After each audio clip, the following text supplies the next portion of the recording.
రైతు సోదరులందరికీ నమస్కారాలు. ప్రకృతిని ప్రేమించే ప్రకృతి ప్రేమికులందరికీ కూడా నా నమస్కారాలు.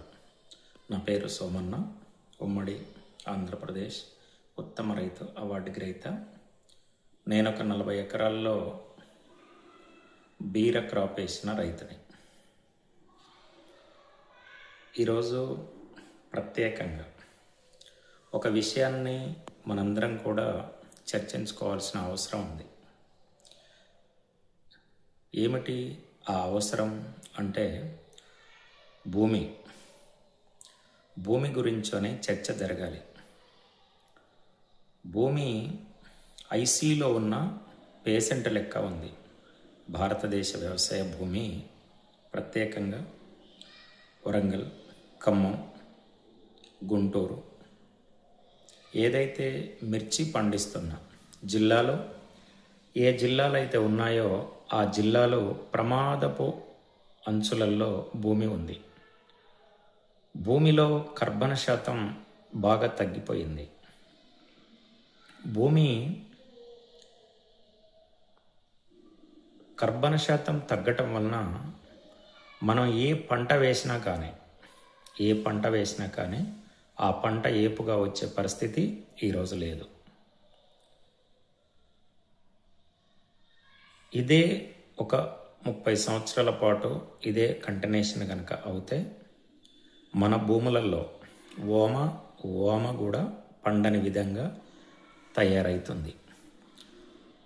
ఇప్పుడు భూమి మీద శ్రద్ధ పెట్టవలసిన అవసరం ప్రతి రైతుకు, ప్రతి ప్రకృతిని ప్రేమికునికి ఉంది. అందుకోసం ఏంటంటే పెద్దలారా, ఈరోజు గత 16 సంవత్సరాలుగా భూమి బాగుండాలి, భూమిలో కర్బన శాతాన్ని పెంచాలి, భూమిలో కర్బన శాతం 2% ఉండే విధంగా రైతుల్ని ఎడ్యుకేట్ చేస్తూ గత 16 సంవత్సరాల నుంచోనే విజయ దుందబి మోగిస్తున్న సంస్థ RPS 76 సంస్థ. నేను ఈరోజు ఈ వీడియో ఎందుకు చేస్తున్నాను, ఈరోజు కొన్ని విషయాలు మీ అందరికి కూడా క్లియర్గా చెప్పాలనే ఉద్దేశంతో ఈ వీడియో చేస్తున్నాను.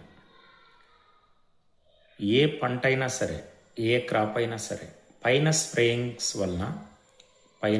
స్ప్రేయింగ్లు చేయటం వలన ఖర్చు పెరుగుతుంది తప్ప మొక్క ఎదుగుదల కానివ్వండి, మొక్క ఆరోగ్యం కానివ్వండి, మొక్క ఇమ్యూనిటీ కానివ్వండి, మొక్క ఎదుగుదల కానివ్వండి, దిగుబడి కానివ్వండి పెరగదు. ఇది గుర్తుంచుకోవాలి. మరి ఎలా దిగుబడులు పెరుగుతాయి? భూమి ఆరోగ్యంగా ఉన్నప్పుడు భూమి మీద వేసిన ప్రతి మొక్క కూడా ఆరోగ్యంగా పెరుగుతుంది.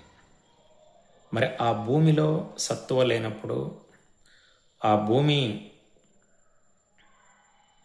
మొక్క వేసినప్పుడు ఆ మొక్కకు ఆహారం తీసుకోలేని పరిస్థితిలో ఉన్నప్పుడు మొక్క ఏ రకంగా ఆరోగ్యంగా పెరుగుతుంది? అందుకోసం ఏంటంటే ప్రతి ఒక్క రైతు కూడా భూమి మీద నాలెడ్జి అనేది చాలా అవసరం. భూమి బాగుంటే రైతు బాగుంటుండు, రైతు బాగుంటే ఈ దేశం బాగుంటుంది. మరి ఇప్పుడు భూమి లేనప్పుడు రైతు ఎలా ఉన్నాడు? రైతు ఈరోజు ఇబ్బంది పడుతూ ఉన్నాడు.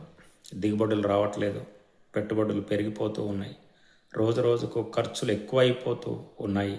ఈరోజు అప్పుల బాధలు తాళలేక రైతు ఉన్న భూమిని అమ్ముకునే పరిస్థితికి వస్తున్నాడు. ఇలాంటి పరిస్థితులలో మేము గత 16 సంవత్సరాలుగా రైతుల్ని ఎడ్యుకేట్ చేస్తూ మా ప్రాంతంలో ప్రధానంగా ఉమ్మడి వరంగల్ జిల్లా కానివ్వండి, ఉమ్మడి ఖమ్మం జిల్లా కానివ్వండి, మాకు దగ్గర పట్ల ఉన్న రైతుల్ని ఎడ్యుకేట్ చేస్తూ ఈరోజు ఈ 4 రాష్ట్రాలలో ఉన్న రైతులకు తక్కువ పెట్టుబడితోటి ఎక్కువ దిగుబడి వచ్చే విధంగా, భూమి యొక్క కర్బన శాతం పెంచే విధంగా మేము చాలా ప్రయత్నం చేస్తూ ఉన్నాము. మా ప్రయత్నంలో చాలామంది రైతు సోదరులు, సార్ మీరు ఒక వీడియో చేయండి మన RPS గురించి అని, ఆ వీడియో మాకు ఉపయోగపడే విధంగా ఉండాలి అని చెప్పటం వలన ఈరోజు ఈ కొన్ని వీడియోలు చేయటం అనేది జరుగుతుంది. ఈరోజు గత 9 సంవత్సరాల నుంచి కూడా రిజల్ట్ని ప్రమోట్ చేశాం తప్ప ప్రోడక్ట్ని ఎక్కడ కూడా ప్రమోట్ చేయలేదు. ప్రోడక్ట్ని ఎక్కడ కూడా ప్రమోట్ చేయలేదు. మరే ప్రోడక్ట్ని ప్రమోట్ చేయవలసిన అవసరం వచ్చింది ఈరోజు. ఎందుకోసం అనంటే ప్రతి రైతుకు కూడా ఆర్పిఎస్ గురించోని తెలిసింది. ప్రతి రైతు కూడా ఈరోజు ఆర్పిఎస్ కావాలి, ఆర్పిఎస్ వాడితే మా పంట బాగుంటుంది, మా భూమి బాగుంటుంది, మాకు దిగుబడులు వచ్చినాయి. గతంలో చాలా దిగుబడులు తగ్గేది, ఈరోజు ఈ ప్రోడక్ట్ వలన చాలా మేము ఒడ్డున పడ్డామని చెప్పి చాలామంది రైతులు కూడా ఈరోజు ఆర్పిఎస్ అనే ప్రోడక్ట్ని ఆదరిస్తున్న పరిస్థితి ఈరోజు ఉంది. దీని ఉద్దేశం ఏమిటి? రైతుకు తక్కువ ధరకు మ్యానుఫ్యాక్చరింగ్ దగ్గర తయారైన ప్రోడక్టు ఈరోజు డైరెక్ట్ రైతు చెంతకు చేరాలి. రైతు చెంతకు చేరాలి. ఆ చెంతకు చేరే క్రమంలో కంపెనీ ఫ్రాంచైజీలను డెవలప్ చేస్తుంది. మీ సేవ లాంటి పాయింట్లని డెవలప్ చేసి ప్రతి రైతును కూడా, ప్రతి విలేజ్ని కూడా ఒక ఆరోగ్యవంతమైన భారతం కావాలి అనంటే పల్లెలు బాగుండాలి అనే నినాదంతో ఈరోజు 16 సంవత్సరాలుగా ఆర్పిఎస్నే పెద్ద ఎత్తున రైతన్నలకు ఇవ్వటం అనేది జరుగుతుంది. ఈరోజు ఆర్పిఎస్ లీటర్ ఉంది, 5 లీటర్ల టిన్ ఉంది. గ్రాన్యుల్స్ కూడా ఈరోజు వరి పొలాలలో అద్భుతమైన రిజల్ట్స్ అనేది రావటం అనేది జరుగుతుంది. ఇది ఒక్క రిజల్ట్ కాదు, అనేక రిజల్ట్స్ని ఈరోజు మీ ముందు ఉంచడం అనేది జరిగింది. కాబట్టి రైతు సోదరులారా, ఆర్పిఎస్ అనేది కాంప్లెక్స్లు ఏదైతే వాడుతున్నారో కాంప్లెక్స్ని కనుక మనం తగ్గించకపోతే, భవిష్యత్తులో యూరియాని కాంప్లెక్స్ని తగ్గించకపోతే భవిష్యత్ తరాలకు ఒక ఆరోగ్యవంతమైన భూమిని కాకుండా ఒక అనారోగ్యవంతమైన భూమిని పరిచయం చేసిన వాళ్ళము అవుతాము. అందుకోసం ఏంటంటే భూమి బాగుంటే రైతు బాగుంటాడు, రైతు బాగుంటే దేశం బాగుంటాడు. భూమి బాగుండాలి అనంటే భూమి ఆరోగ్యంగా ఉండాలి. భూమి ఆరోగ్యంగా ఉండాలి అనంటే భూమిలో కర్బన శాతం 2% కంటే ఎక్కువ ఉండాలి పెద్దలరా. కాబట్టి ఈ విషయాన్ని ఈరోజు మీ ముందుకు తీసుకొచ్చినందుకు చాలా సంతోషపడుతున్నాను. నాకు ఈ అవకాశం ఇచ్చిన రైతాంగానికి కూడా ప్రత్యేకమైన ధన్యవాదాలు నేను తెలియచేస్తున్నాను. ఇంకా నెక్స్ట్ వీడియోలో ఆర్పిఎస్ యొక్క ఉపయోగం ఏమిటి, ఆర్పిఎస్ని ఎలా వాడాలి, ఏ పంటకు ఎలా వాడాలి. ఈరోజు మిర్చి పంటలో ఎకరానికి 50 క్వింటాలు తీస్తున్నాము. పత్తి పంటలో ఎకరానికి 20 నుంచి 25 క్వింటాలు తీస్తున్నాము.